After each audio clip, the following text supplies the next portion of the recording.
Mm-hmm. Wonderful. There we go. I always like to double check. Mm-hmm. Yep. Wonderful. So this is an interview conducted by myself, Emma Cieslik, on August 8th, 2022, starting at about 1:46 Eastern Standard Time for Queer and Catholic, a CLGS oral history project. I use she, her pronouns. We are recording this oral history interview via Zoom while I sit on campus at George Washington University and I interview Eve Tushnet as you sit at your own independent location over Zoom. I wanted to sincerely thank you for your time and for agreeing to contribute to the Queer and Catholic Oral History Project. Could you please introduce yourself? Sure. My name is Eve Tushnet. I'm from DC and here now. I'm a writer and speaker, I guess most recently author of Tenderness, a gay Christian's guide to unlearning, rejection, and experiencing God's extravagant love. I came out as gay in, don't remember the year, when I was around 12 or 13, and became Catholic when I was 19 in 1998. Wonderful. Would you like to share your personal pronouns? Oh, sure. She, her. Wonderful. Thank you so much. And I know you mentioned that you converted to Catholicism a little bit later in your life. Would you mind sharing more about your religious identity growing up? Sure. I was raised somewhere between secular and Reformed Jewish. I had a smattering of Jewish religious experience and education, but not most, I would say mostly secular, in a very progressive environment. Yeah. Wonderful. And I was curious, I know you mentioned that you converted to Catholicism. What prompted you to make that switch in your religious life and observance? Yeah. Basically, I mean, I met people in college who were able to present their faith to me in terms that I found that I really sort of fell in love with.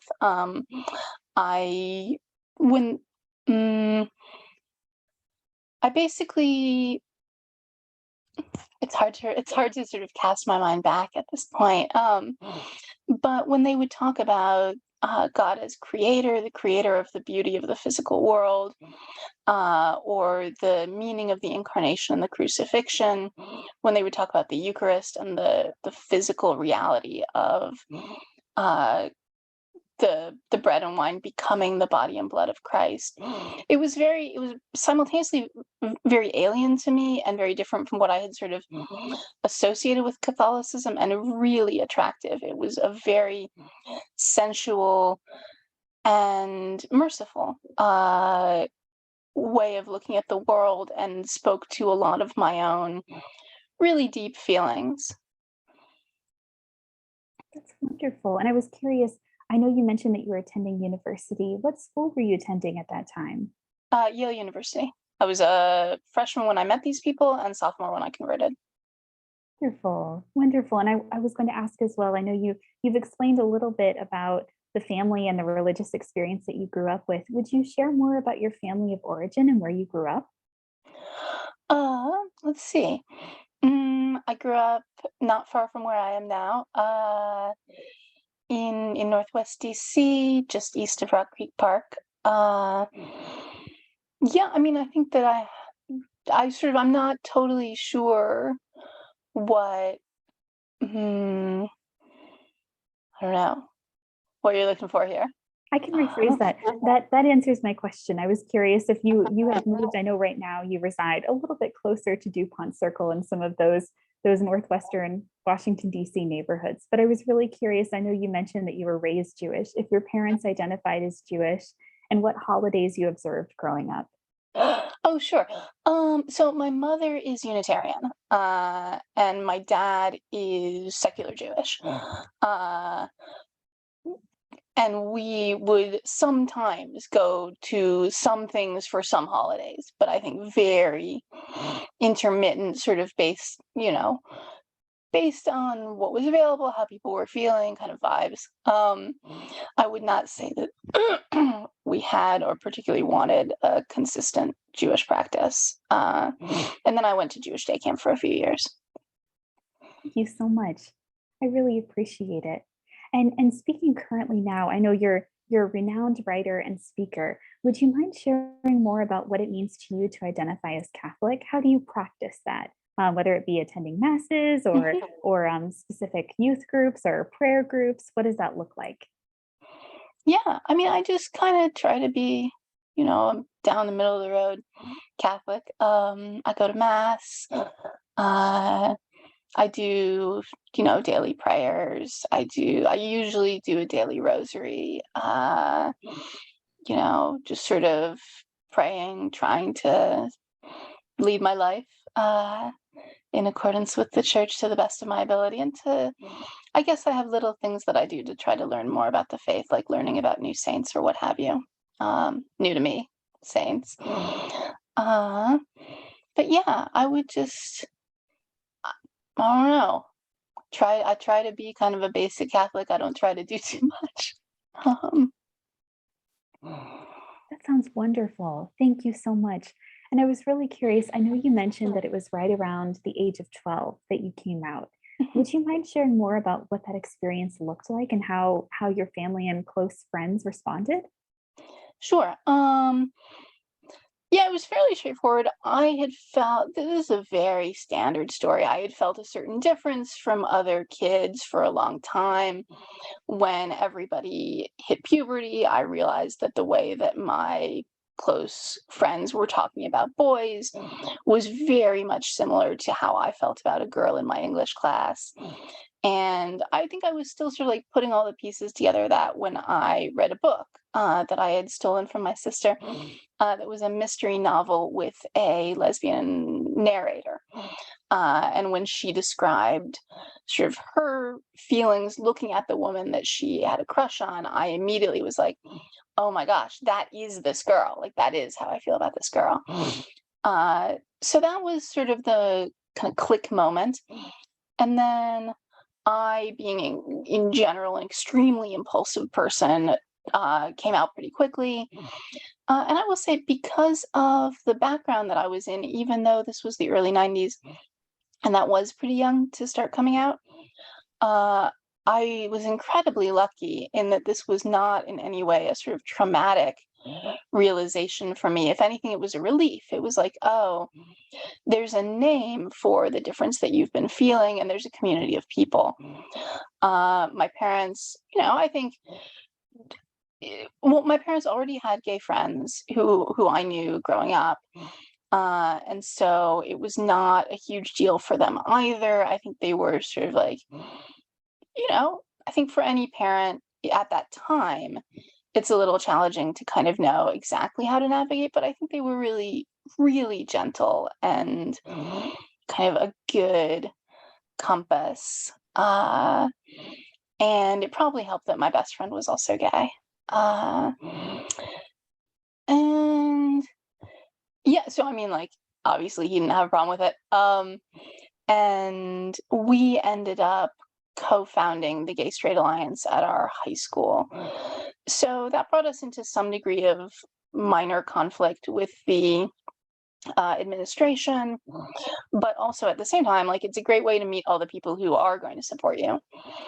So yeah, I think ultimately I was really lucky in having a pretty supportive world, especially for that time period, to come out in.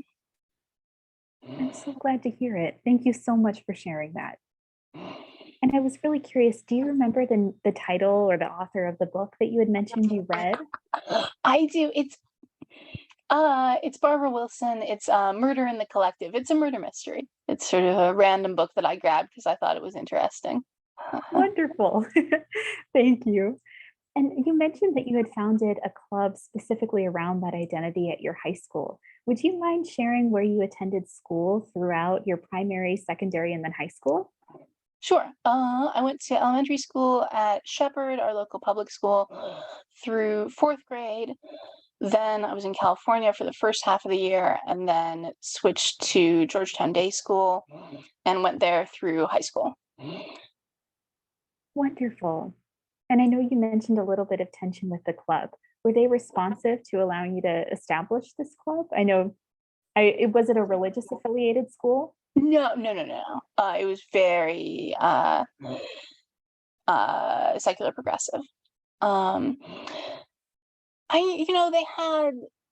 they had my memory, and this is now a long time ago, but my memory is that they had sort of standard early 90s. We don't want young people to have to think about these questions before they're ready kind of objections. Uh, but ultimately did, yes, let us have the club, probably in part because they had already hired a whole bunch of gay teachers. So again, this was not a sort of repressive environment. It was just one where the people in charge were straight and navigating, sometimes clumsily, a changing environment. So yeah, I mean, they had objections. My memory is that they had objections at first, which did not ultimately last all that long. Wonderful. And did you experience a high response rate of people and students that were eager to engage in the organization that you and your friend had put together? I would say so, sure. Yeah, I think it did. It did pretty well for the size of the school. Wonderful. How many members would you say that you had at the peak or the height of your organization? Oh, good grief! I'm so bad with this kind of thing. Maybe 10, maybe. No worries. Thank you. I always like to ask just to get clarity. Mhm. I could Well, probably name 10 people who I knew came to at least one thing, and that's my guess is that there's other people I'm forgetting. that's really helpful. I really appreciate it. And along those same lines, I know you mentioned that you grew up with a mother who was Unitarian and a father who was secular Jewish. Are there any relationships in your formative childhood experience or adolescence that impacted you in an important way? Um, I mean, in terms of my religious identity, I don't know that I would necessarily say that there were a lot beyond my family. Um, yeah, yeah. That makes sense. Would you say that there was anyone, I know you mentioned reading the book growing up, engaging with your friend. Was there anyone who was formative in understanding and coming into realization of this identity? Oh, in terms of being gay, yeah, I mean, definitely once I did start coming out and once I was in high school, I met other people who kind of shaped my sense of what that meant. There were people I met through Riot Girl, like a feminist organization at that time. Uh, and then I dated a couple girls. Two people, one freshman year and then one, I think mostly junior year of high school. And they obviously shaped a lot of how I saw that side of my life. That's wonderful. And along those same lines, I was curious. I know you mentioned that in college you converted to Catholicism. How how did this conversion did it? When and if so, how? How did this conversion impact your understanding of your sexuality? Yeah. So I should first say, Yale, even at the time, I think this is more true now, had a reputation of being pretty gay, as colleges go. And that was probably pretty protective of me since even though I was becoming Catholic in an explicitly sort of self-identified, quote unquote, conservative group, they were all, as far as I could tell, pretty comfortable with gay people. They all knew gay people. Like, it wasn't that big a deal. And they didn't make it a big deal in terms of my interest in God, in their faith. They did not do the well meaning, like, let's sit down and have a chat with you about what God wants for your sex life, which is really good. I think that would have been a terrible idea. And instead, they just sort of talked to me as they would to anybody about what was important to them in their own beliefs and their own experience. So that said, I didn't know anybody else who was gay, uh, who was a practicing Catholic. Obviously everybody knows, I think at this point, gay lapsed Catholics, or people who have like complicated relationships to the church. But I was really in love and wanted to do it I wanted to go whole hog, to be as Catholic as possible under the circumstances. And I didn't really know anybody else who was in that position and didn't really know of anybody else. So I did not have a lot of roadmaps for that. And that I think that was very hard, more hard than I realized at the time. Excuse me. All right, I'm getting over COVID. I did ask, I genuinely did not understand or like the church's sexual ethic. And that was a pretty big stumbling block for me in becoming Catholic, probably the biggest. And when I asked people about it, either my friends who were Catholic or I asked a priest, I got answers that ranged from beautiful but unpersuasive to just like dramatically unhelpful in ways that I'm sure like are not that hard to imagine. And as much as I in general love the priest, the guy who ended up doing my RCIA, I think his answer was probably the worst. Which sort of gives you an idea of like, I was coming into the church in a bubble where my friends were genuinely open-minded, creative, interested. They didn't quite know how to shepherd me, but they had they had not been badly formed in their attitudes.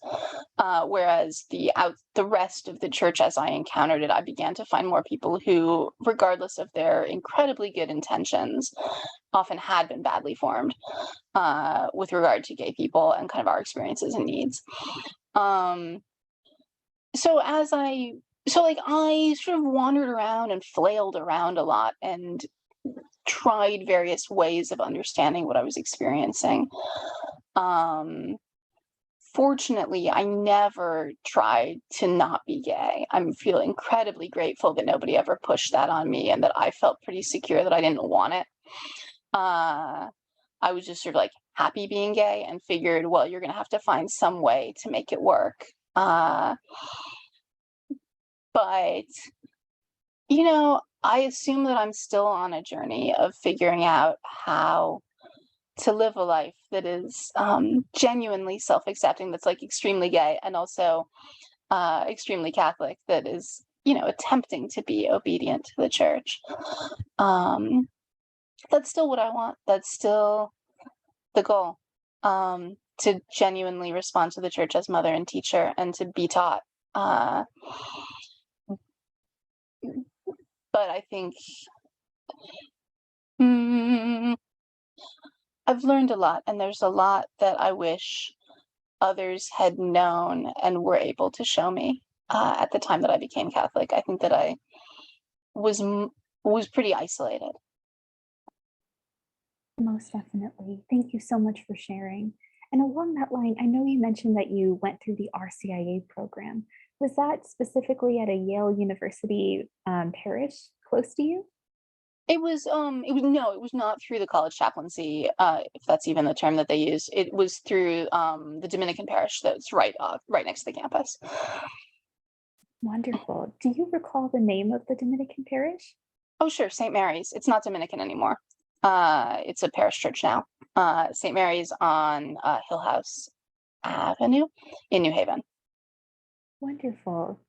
And I'm curious, I know it was an incredibly important part of your process of learning to become Catholic and also understanding how the church's theology around sex and sexuality existed. How would you say that you responded to that in the first steps of your faith? I know you mentioned that there were people you encountered who were more aware or less aware of how they incorporated that in your faith. But I was really curious, how did you first put the pieces together when you converted?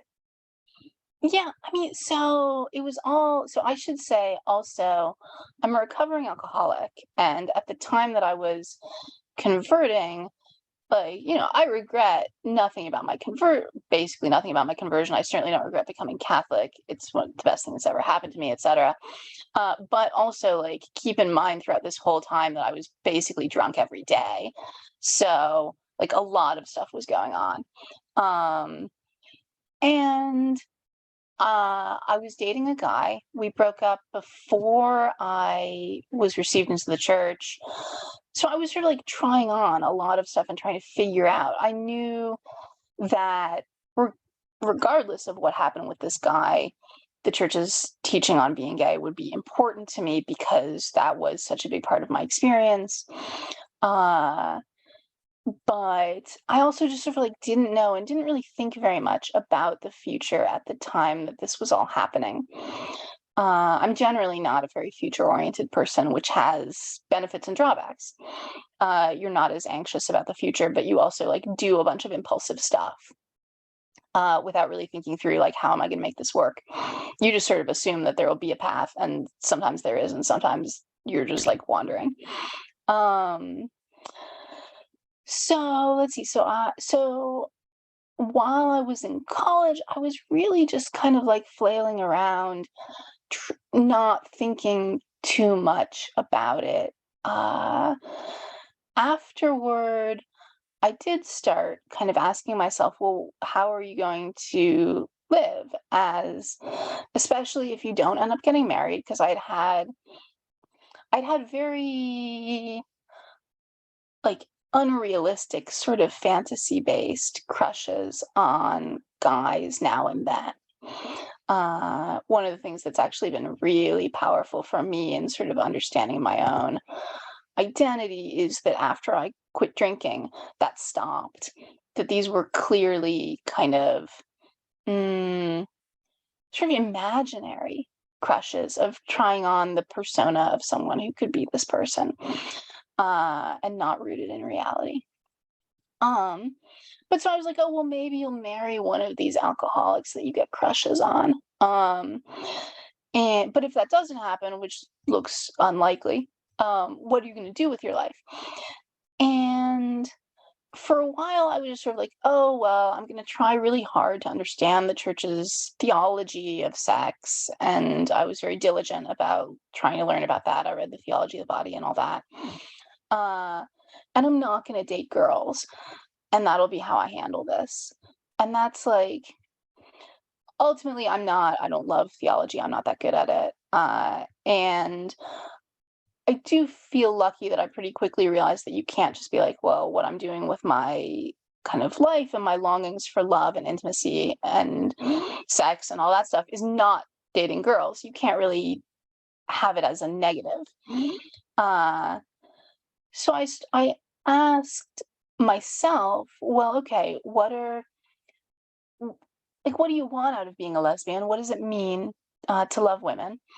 And how can you have that in your life if you're not going to do normal lesbian things like dating girls? And at that point, I think would have been pre-gay marriage. But if you're not going to end up with a life partner, what are you going to do?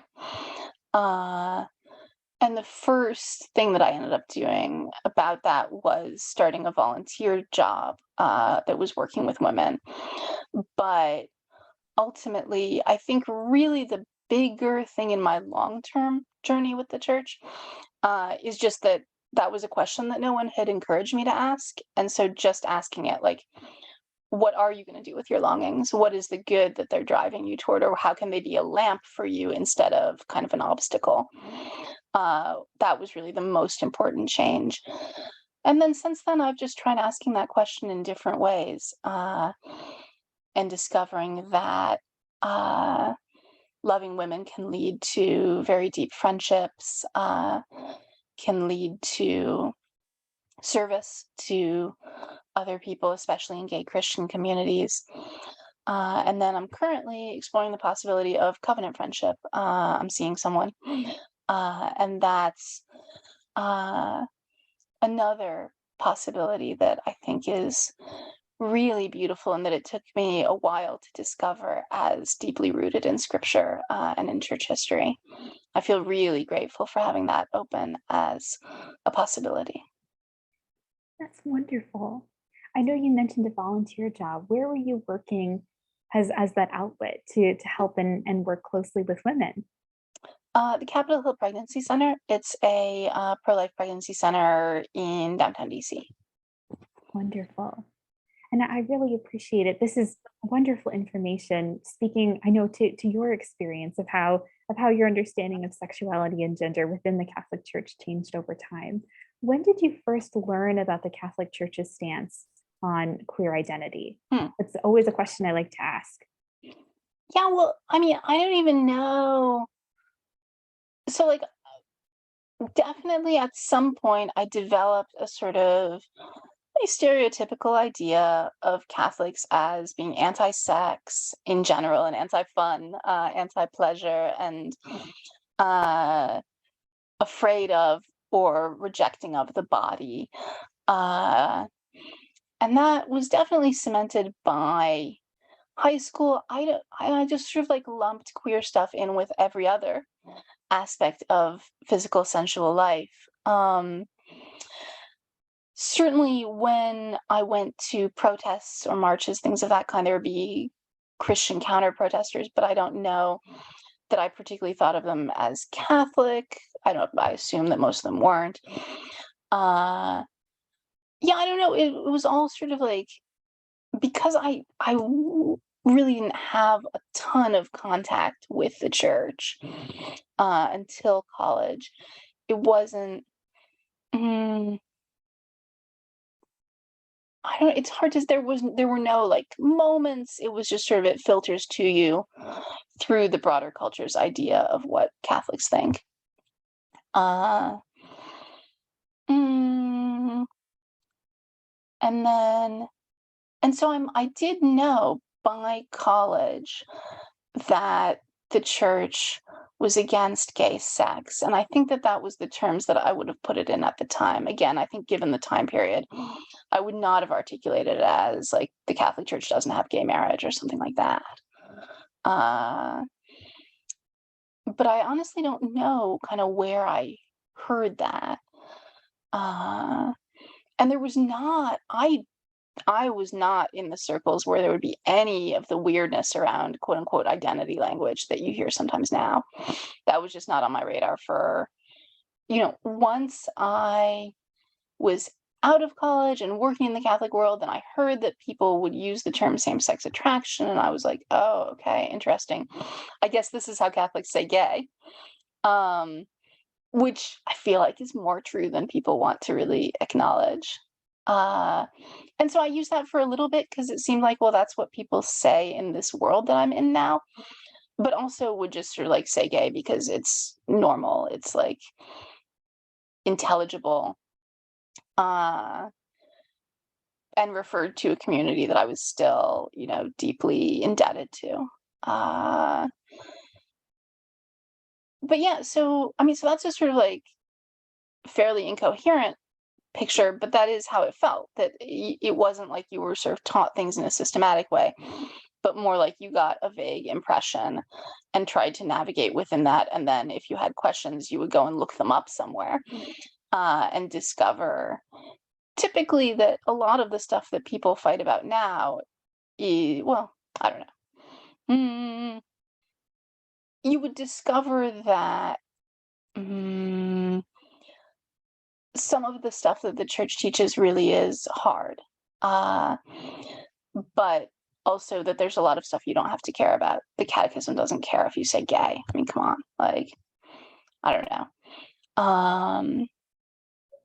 And then beyond that, I would say there was a slow process of learning how much I hadn't been taught and how much isn't in kind of the official documents. And I would say, honestly, probably the watershed for that for me, there were two things.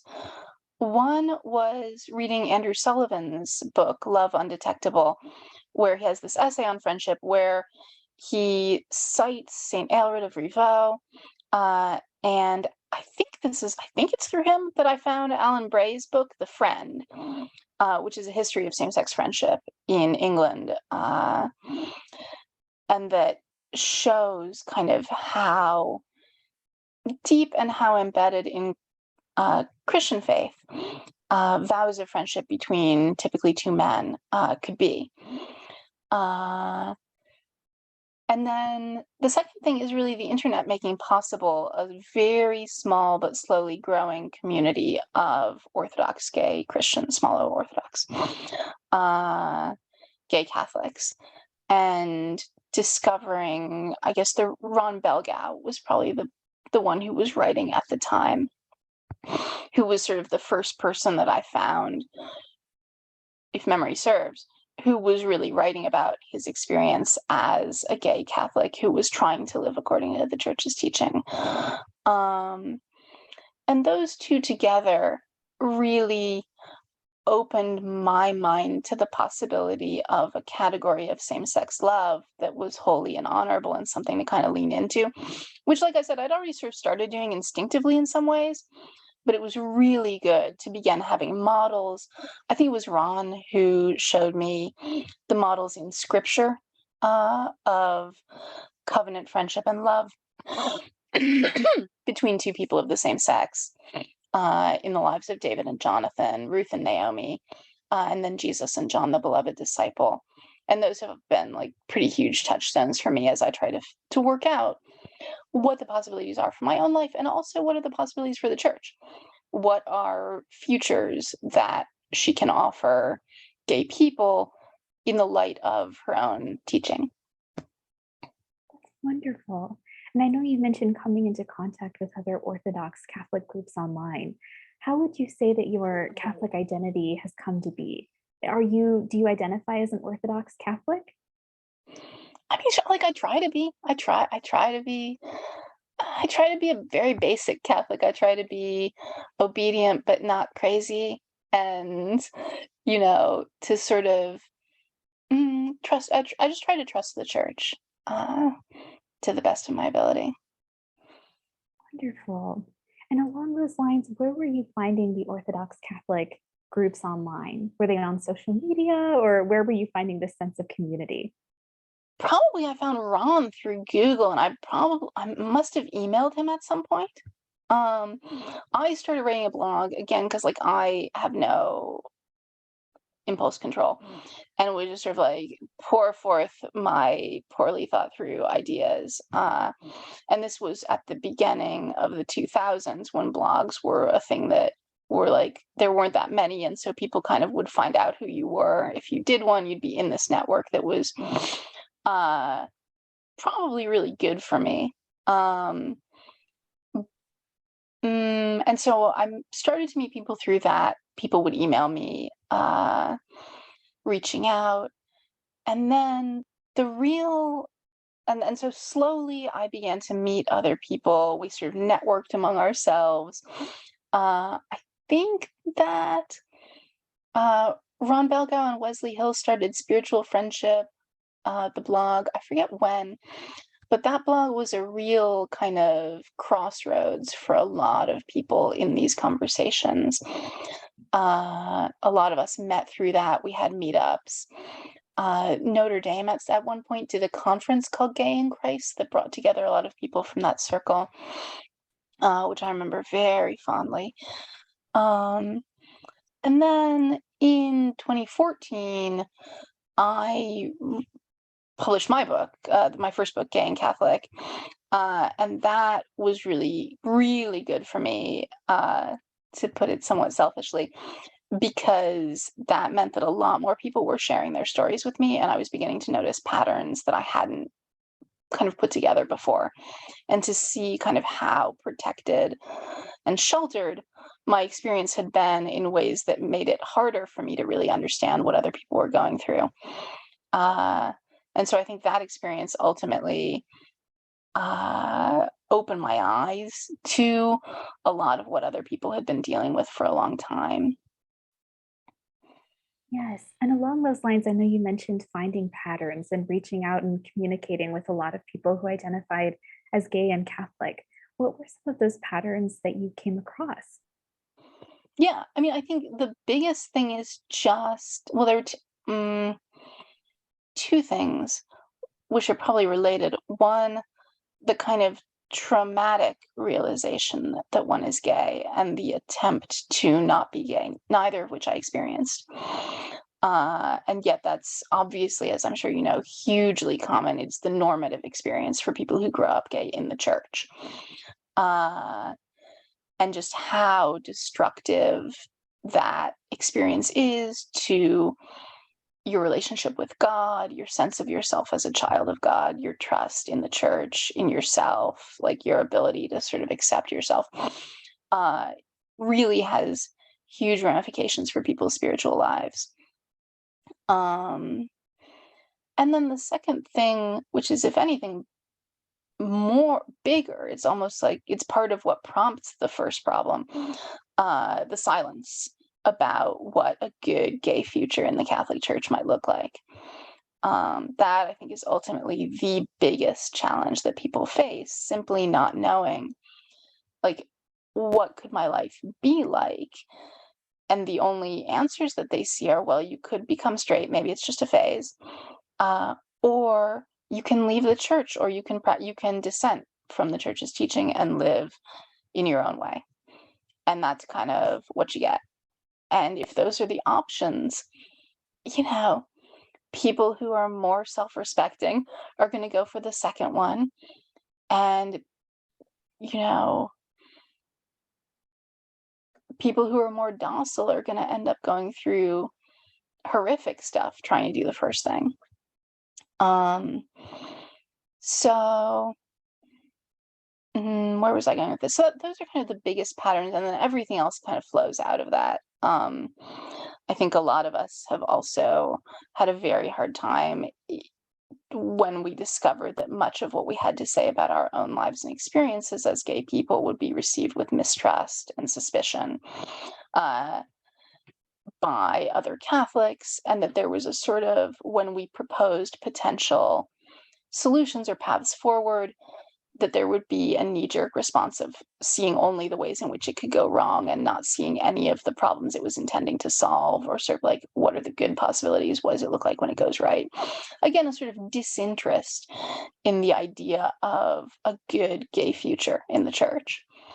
But ultimately, I think it's the absence of those models that's the most harmful, and what has probably been even more sustaining to me than I realized is the models that I have discovered, and and this is why I try to sort of talk about them all the time and bring to people, like, no, there are ways that are already here. We are reinventing the wheel to some extent, but not completely. There is precedent. And I'll also throw out here, I think we underestimate how much the AIDS epidemic made this whole process harder. A lot of people who could have potentially, come to their faith later in life, or at least explored what are the possibilities, just died before they were able to make that journey and be that mentor.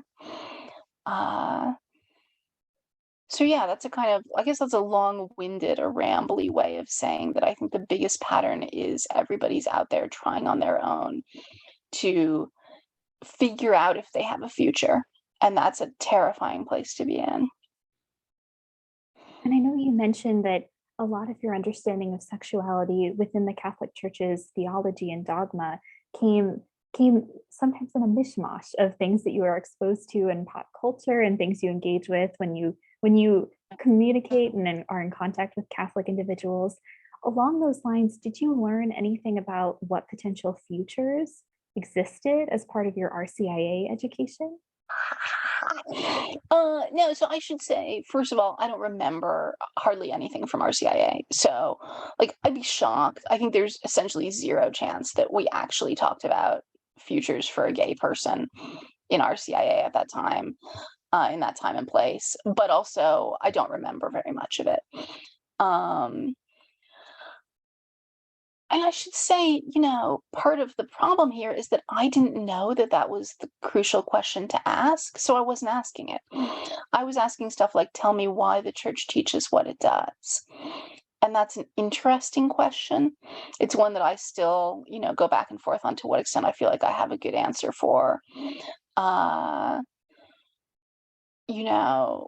it's not but I didn't know that there's a deeper question of, like, okay, I may accept that I'm never going to fully understand why the church teaches what it does. That's fine. That's normal. I don't know that I expected to understand every aspect of that. But how do I live? But I didn't know that that was the question to ask. And so the fact that other people didn't help me answer it was not 100% on them. It was more, I think, a problem of the culture that we were all embedded in. And then along those lines, I know you mentioned that you were approaching many people with the question of why does the Catholic Church support this? Where is this coming from, and what guidelines or guidance, especially from biblical texts and other documents, are supporting this? What situations and what feedback did you get from individuals, and who were you asking? Yeah, so let's see. So I asked the guy who ended up becoming my godfather, my sponsor in the church, and he gave me a very beautiful metaphor about sexuality being like the communion chalice, and that it was used for a particular purpose, and that you wouldn't sort of like just randomly, you wouldn't mix like a giant margarita in the communion chalice. That's sort of not what it's for. And I was like, that's very beautiful. That's sort of not what I expected you to say. But it also doesn't tell me why heterosexual marriage is the communion wine, and sex between two women, like a life union between two women, would be a margarita. It doesn't really, it just sort of begs the question. And then I asked the priest who did my RCIA, and I am probably misrepresenting this insofar as I only remember the worst thing that he said. Probably there was more wisdom in this, or there was at least more something in this than what I remember. But his answer was basically that the parts don't fit, and that sex between two women is like trying to turn a doorknob, or trying to open a door when the doorknob is wrapped in barbed wire. And like, I know, I was sort of like, but it's not though, It really isn't. And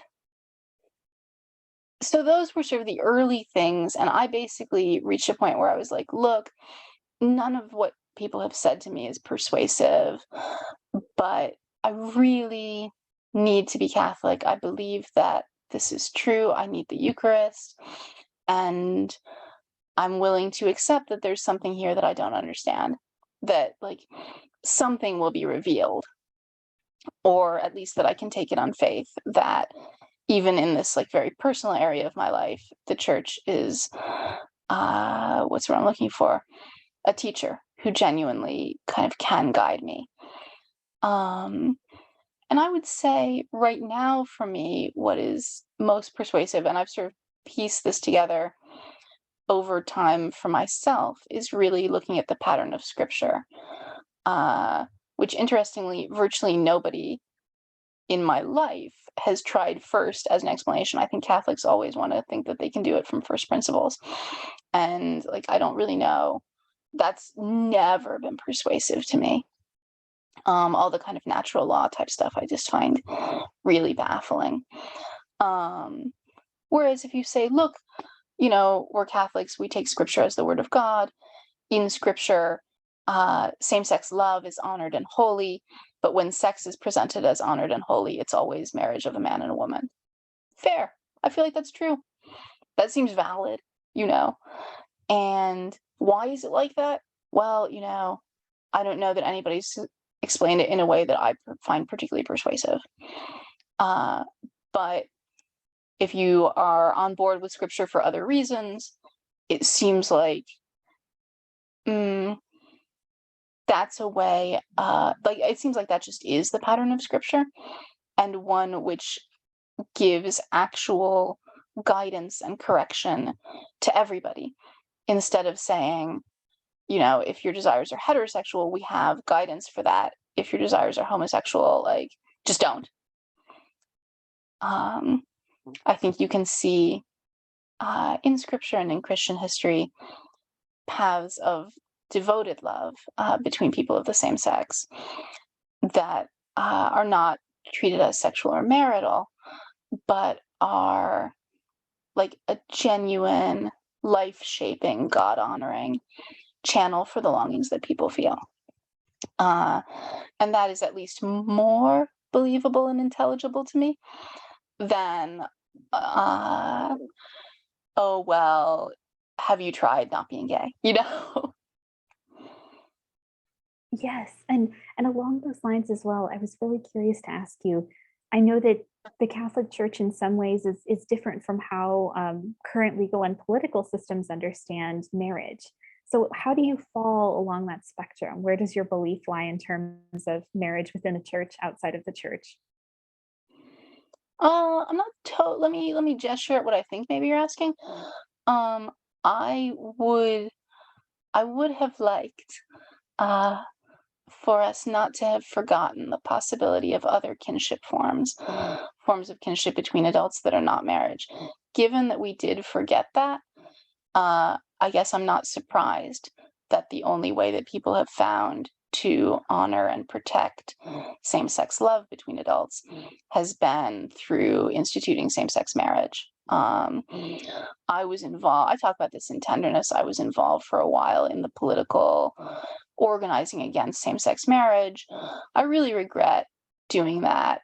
I think that I wanted a different resolution that would not be, oh, you guys are just legal strangers. I did not want there to be no form of kinship that was available to people who were loving and caring for one another. Uh, I wanted some form of kinship that was not marriage. And I was slowly discovering during this time that other societies had other forms of kinship. Uh, but in the end, I think it's the way that you get there is by making the culture safe for people. And that was where I should have been putting my energy, um, into kind of protecting and sheltering the next generation of gay kids growing up and letting them work out how their relationships could be protected and structured. Um, and so, like, in terms of where I'm at now, again, sort of, I hope that we get to a point where we are able to rediscover the models of alternative kinship forms, the covenant friendship or vowed friendship or adoptive brotherhood that other societies have practiced, and have that as, at the very least, the normative or a normative path for Christians, a good path for Christians that's respected by law, and that helps people care for one another, without having to shape those relationships or understand those relationships as sexual or marital. But I mean, given where we're at, I know a lot of people, or I don't know if a lot is the right word, I know a fair number of people who are living as celibate Christians who have gotten civil marriages to their same-sex partner, because that is the way that our society allows you to protect that relationship and protect that caregiving. So, like, if that's the only way, it's better than nothing. Let me put it that way. It's a lot better than nothing. Having actual protection for the sacrifices that you're making for this person and that they're making for you. And I think that it took me a long time to accept that you have to kind of work with the options that are actually on the table currently and not the ones that you would like in an ideal world where things had gone very differently for a very long time. Yes, and I know you've mentioned several times covenant friendships. Would you mind sharing more about how you understand it? And I know you had mentioned that you're getting closer to your own covenant friendship. What does that look like for you? And how is that recognized in the church? Sure. Uh, so there are a lot of different models for how vows or covenants between two people of the same sex can be structured. Uh, Obviously, I already said in the Bible, David and Jonathan make kind of the most obvious one, where it's, I think, literally called a covenant. And the promises that Ruth makes to Naomi are interestingly really similar to the pledges or the expectations that you would have as a vowed friend in the English history that Alan Bray is looking at. So Ruth says, "Where you go, I will go." And then pairs of friends would expect to share a household. They would live together. They would, unite their lives in that way. Your people will be my people. They would have obligations to one another's kin. They would be kin to one another, care for one another's children. Your God will be my God. So they would also share religious obligations. The person who survived of the two friends would have masses said for the dead friend's soul, and would continue to kind of honor that friendship even after death. So on the other hand, none of this stuff has been kind of codified the way that the sacrament of marriage has been to some extent codified and standardized in the church.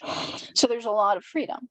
And there are a lot of different models that people have used from scripture itself down to the present day. The people that I know who are living in this way have different terminology that they'll use. Some will talk about celibate partnership, and they'll be drawing more from models of early monasticism. I have two friends who independently perceived a call to celibacy and then met one another and fell in love, and are now basically, the way that they have understood their partnership is that it is in some ways similar to a marriage, and in some ways similar to two monks living together and sharing their celibate calling. And then for other people, I think that I find the model of friendship really inspiring. Basically, I think that that people are still working out and finding different ways to understand what they're doing and to live in this way. And the degree to which it's recognized or not in the church also is really shifting and really depends in some ways on where you are and kind of what you're willing to ask for, who you know, in a way that is unfortunate, but again, does leave people a lot of room to kind of work out what they need, what they find beautiful. There was a recent, fairly unfortunate Vatican intervention from, I want to say, the Congregation of the Doctrine of the Faith, where they said that priests could not bless same-sex relationships that were intended, I forget the exact phrase, but basically they were understood as marriages or intended to be sexual, and saying nothing about what if they're not, what if there are other reasons that someone might want their life partnership blessed. And so that I think probably will make priests wary of blessing these kind of partnerships, even though, in my opinion, none of that should apply to people who are attempting to live as obedient Catholics. Where was I going with this? I had some other thing I wanted to add to that. I should say that that's an interesting example of ways in which gay Catholics, regardless of our desire for obedience or ability to practice church teaching, have a lot in common. There's things that are obviously very different in the relationship that I'm trying to have or hoping that I'll have, and someone who wants a gay marriage in the church. But there are also things that are very similar in how we might be responded to and treated, and we can have solidarity in that and sort of try to I guess be grateful for the ways in which we can share one another's experience. So I sometimes think that outsiders assume that if you're trying to follow the rules, it will earn you some kind of protected place, and they find that creepy. I too find that creepy, and I'm somewhat grateful that it doesn't actually work that way, and the place is not actually that protected. But that is very tangential to what you're actually asking about, which is sort of how do people understand what they're doing, and I think people are working it out. I did an article for America magazine that was looking at people in a lot of different forms of what they called alternative kinship. Looking at godparenthood, intentional communities, celibate partnerships, and I can send you that if you want. I think that gives a sense of the range of what people are trying to do. Yeah, I think that we're still figuring it out. Wonderful. Thank you so much for offering to send that my way. And along those lines, I know you're thinking about moving into a covenant friendship. What does that involve? What experiences are you hoping and kinship goes into that for you personally? Yeah, I mean, I really think the Book of Ruth captures a lot of it. That we would share our lives together, that we would live together, that we would be family to one another. That she would be a part of my family, and that I would be a part of hers, and that we would share our faith. At the moment, we try to pray together every day. It depends on kind of how we're able to make time, but that's really, I think, the bedrock. It's clear to me that the cliches about prayer and faith as the foundation of a happy home have a lot of wisdom, and we're discovering that. But yeah, I think a genuine life partnership that's devoted, that's emotional, that's intimate, that's two hearts, two hearts united. And doing our best to be obedient Catholics without being weird about it, without being kind of like scared of each other's bodies or scared of desire, but accepting that we're going to have to work out to some extent on our own how we live.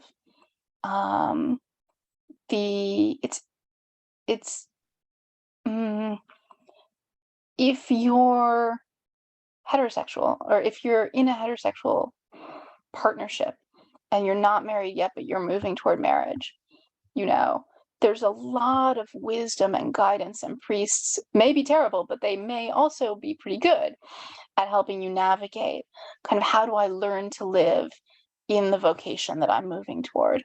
How do I prepare myself for that? How do I kind of deal with it when I mess up? How do I grow into being a married person? And we're discovering that that same process has to happen if you are going to be in a covenant friendship. It's just that you have a lot less outside help. We've been incredibly lucky to have had very good priests, very gentle and helpful and kind of creative confessors who see the value of what we're trying to do and are trying to have that same attitude of like, how do we guide them to become the people that they will be if they live this vocation well? And I was curious along with that, where do you currently attend church in Washington, D.C.? It's a mix, probably mostly at Sacred Heart, which is the church closest to me, and then sometimes also at the Cathedral of St. Matthew's. I think Yeah. if I'm a parishioner anywhere, I'm a parishioner at St. Matthew's, like if I'm registered anywhere.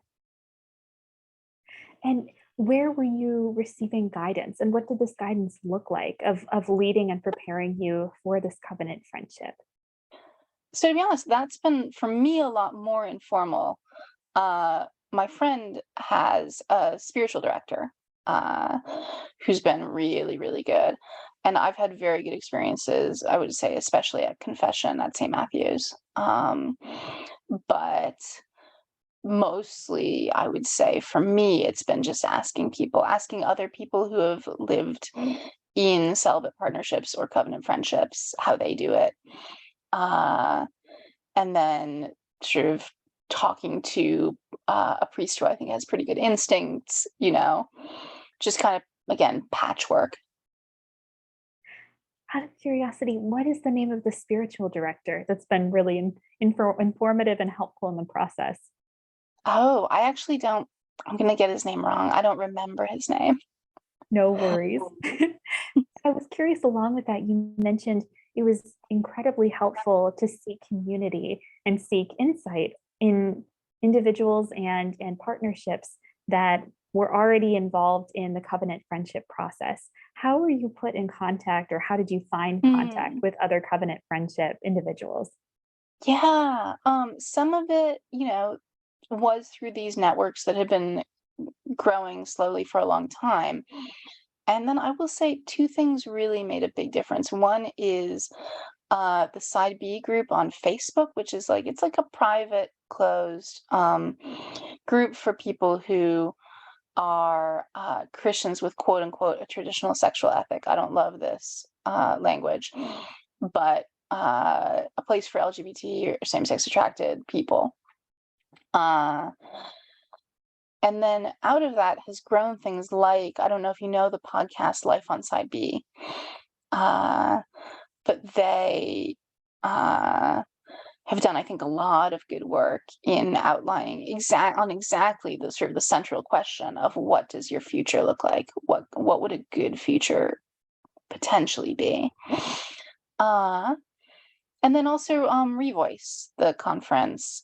As far as I know, they haven't yet had any kind of workshops or panels or whatnot, I think, on covenant friendship or celibate partnerships specifically. Uh, which I'm 90% sure I've complained to them about. Um, but if you go there and get to know those people, you'll inevitably meet people who are living in that kind of relationship. Because I think it's a real path that God calls people to, and B, it's a path that a lot of people mm, deeply long for and are really trying to make work. Yes.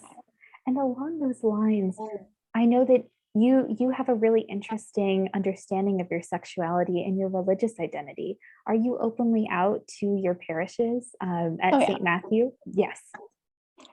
When did you come out, and what did that process look like? I mean, I didn't really. The co-coordinator of the gay and lesbian ministry at St. Matthew's. So, I mean, I've always just sort of like been out. Uh, I don't. It's been a while since I had the sort of standard coming out experience. If you write a book called Gay and Catholic, right? You end up talking a lot about your own situation, and so yeah, I've just sort of like I'm rarely in church in a situation where I have to kind of like come out in that sense. That makes sense. And on that note, have you ever encountered homophobia from individuals in the community in being openly out in that way? At the actual parishes that I go to, yeah, I don't think so. Um, yeah, I mean, I've been incredibly lucky. Uh, yeah, not really. Glad to hear it. And I know that you're a speaker and a writer about these topics as well. When did you first start writing about your experiences, and what prompted that? I probably first started writing about it on the blog, and it was because I was writing about everything. Um, And then I know I did at least one article. I did an op-ed for the National Catholic Register pretty early on before I really knew what I was talking about in any way. Uh, you know, I I think that I just sort of was writing about it because I thought I had something to say. And one thing I do say now to people, my sort of like universal piece of advice is you're not ready to write about gay Christian stuff when you think you are. Uh, and I'm not sure anyone yet to this day has actually taken this advice, which makes sense since I also would not have taken it. Uh, but yeah, I just sort of started yapping. And it turns out that it's a weird enough thing to be that people will give you some attention and be like, "Oh, tell us more." And you're like, you sort of don't realize that you in fact know nothing. And I'm curious, along with that, what has been your response to the material that you put out there, both your writing and your books, as well as your speaker roles?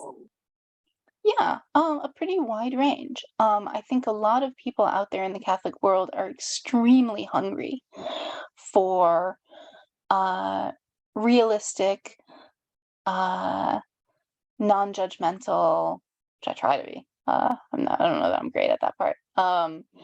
Creative guidance for gay people, not just gay people ourselves, but like my experiences across the wide swathe of kind of Catholic education. People know that they don't have the tools that they need to help gay people who come to them, and they're really hungry for something that goes beyond I don't know, try your best, you know. um so there's been a lot of that, uh and a lot of sort of standard negative response type stuff that I try not to. I feel like that always happens. I try not to focus too much on that. uh some well-intentioned and interesting and probably helpful criticism, uh mm, of which I would say probably, like pointing out that some of the ways that I deploy covenant friendship is relatively ahistorical, that the stuff that people are doing now doesn't look in some ways like what David and Jonathan were doing, and maybe those ways are important too. And I'm like, yeah, that's fair. um like, I think it's true, we are working toward a sort of amalgamation, or a new thing made up of pieces of old things. That's fair. um but yeah, I mean, and then the thing that I said before, of a lot of people just telling me their own stories and kind of where they went on their journey, whether that journey has led them out of the church, or whether they're, also Orthodox Catholics and are trying to figure out what that means. How can I be genuinely self-accepting as a gay person and genuinely obedient as a Catholic? What does that look like? How can I fight for justice in the church? What does that require? Would that require a change in church teaching, or is there a way to live and promote is the wrong word, but like live and teach the church's sexual ethic in a way that isn't harmful to gay people? These are the questions that people are wrestling with and that they kind of bring to me. And I think that's been the biggest, by far, like most wonderful thing about writing about this stuff, is that you get to know people and get to know their stories and discover, as I'm sure you're discovering through this project, like how amazing that is. Like, what a gift it is to hear people's journeys in that way. Yes, and I'm curious, along the lines of who you've heard back from and heard stories about, are they typically younger Catholics, middle age, older? I'm curious who's responding to the It's content you put totally a out. mix. It's a real mix. Everything from very young and just at the beginning of trying to work stuff out, to I've been a priest for 40 years. I wish someone had said some of this stuff when I was, first discerning my vocation. Like, it's really, it's a place where it's easy to do good work because there's so little work of any kind. So, like, if you're one of like two or three voices out there, you're going to get to hear a very wide range of people's responses because they really need it. Yes. And I'm curious, I know you mentioned fighting for justice for the future of the Catholic Church and also for the future of LGBTQ plus Catholics. What does that look like for you? What are you aiming for the future of the church moving forward? Hmm. Yeah. I really think there's an enormous amount of work to be done just in kind of rescuing our history and using that to envision the future. I'm working now with a group that's trying to put together resources for Catholic educators that would treat LGBT lives with creativity, hope, deep faith and trust in the church, and like historical knowledge that will help people to envision a future for gay kids. And I do think, like, if we're able to get to a point where it's normal for gay kids growing up in the church to know someone who is gay, who is a practicing Catholic, who's trying to do the things, trying to be obedient, like, that would be a huge, astonishing cultural shift in itself. So working to make it safe for people to come out, doing, very basic suicide prevention stuff, all of that, I think, really, really serves kind of the needs of the next generation. I'm sure there's other stuff. The stuff that I do is mostly about trying to help people envision a future for themselves. And to some extent also, well, actually, I would say a big chunk of what I do now is really helping people who are still within the church, still kind of like obedient Catholics, especially well-intentioned straight people, see the good in what people are doing when they live outside the church. I think that the inability to recognize those goods does a lot of damage to everybody. And trying to find ways to kind of see and honor the love and the caregiving and the self-respect that people are trying to accomplish when they turn away from the church or from the church's sexual ethic is actually a pretty big part of living as a good Catholic. I know that seems paradoxical, but I think it's kind of like you have to see the good in what people are doing. You have to, if you want to educate people's loves, or if you want to be loving yourself, you have to be able to see that. Yes, I think that's incredibly powerful and important. I appreciate you saying that. And along that line as well, one question in closing that I just wanted to bring full circle was, how do you see your religious and your LGBTQ plus identity as compatible? Or do you see it as separate? So I was really curious how you would categorize it. Oh yeah, no, that's really good. I really think they work together on a pretty deep level. Partly they're both, forms of longing, the longing for God, the longing for love of another person. They really do intertwine in that way, and each one reflects and kind of guides and shapes the other, how I understand the other. And they're also both really deeply related to my response to the physical world. Even when I was first becoming Catholic, one of the sort of touchstone moments for me was when I was in like a darkened room, and I saw the face of the woman that I had a crush on, kind of emerging into the light, and was just struck really powerfully by, like, this is the beauty that God creates. This is what he does. And that's still true. The response of gratitude and astonishment at the beauty of the physical world is a response to God, the creator, and also very specifically, a response to women, and a particular woman.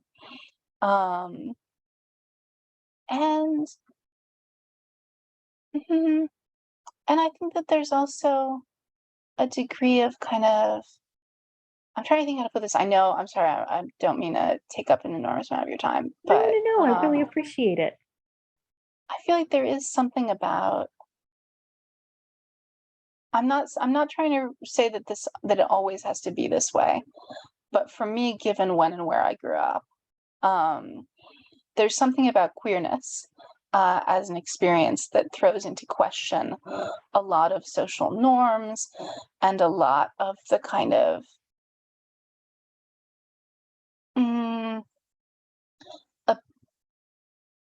feeling at home in this world. And both of those are also very much thrown into question by Christianity. There's a way in which I think if you are trying to live as a Christian, that does set you crosswise. That's opposed to is the wrong word. it throws into question a lot of what the world values in the same way that queerness can. That again, I think is very much like you're hearing in that a very like, yes, I came out in the 1990s kind of attitude. But I do think there's something there, that there's an experience of simultaneously coming home and belonging in queer communities, and also realizing that there was value in your experience of not being at home, in your experience of being on the margins, or seeing the categories of this world and our society from the standpoint of someone who is not expecting to fully fit them. That I think is like useful for Christians. Yes. Your experience is incredibly powerful, and I really appreciate you sharing it. I did have one more question, and Yes. no worries about the timestamp. This is wonderful and incredibly valuable for the project. I know that you grew up and were coming into your own understanding of religion in the 1990s. Did you ever encounter, I know you mentioned that socially and just outside in the world and pop culture, you had encountered a little bit about how Catholics view sex and theology of the body. Did you ever encounter purity culture? I had to learn about all that kind of later from people from other people. I wouldn't just, excuse me. I did not, I think, have much contact with that myself.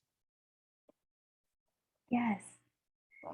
Wonderful. I really appreciate it. This has been immensely helpful. And just in closing out the interview, I just wanted to confirm you identify as Catholic within the Roman Catholic Church? Yep. Wonderful.